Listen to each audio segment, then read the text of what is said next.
Dnes sa nachádzame pri bytovom dome na ulici Obrancov mieru 12 a 14, kde momentálne realizujeme obnovu tohto bytového domu. Fasádu zateplujeme prémiovým zateplovacím systémom PCI.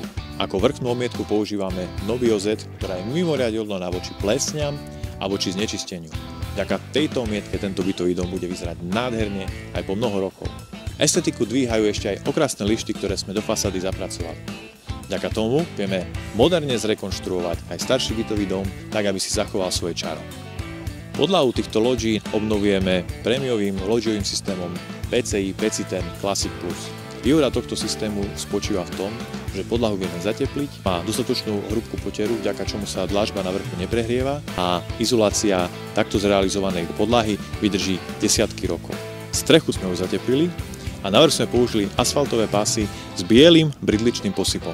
Vďaka tomuto bielému posypu sa strecha nebude prehrievať, asfaltové pásy vydržia dlhšie a aj komfort ľudí bývajúcich na najvyššom poschodí bude ďaleko vyšší ako v prípade hociakej inej asfaltovej lepenky. Interiér tohto bytového domu zatiaľ nevyzerá najvábnejšie. Aj tu sa budú realizovať nové omietky a na tieto nové omietky sa nanesie nový umývateľný náter. Po takejto rekonštrukcii bude aj interiér vyzerať takmer ako nový.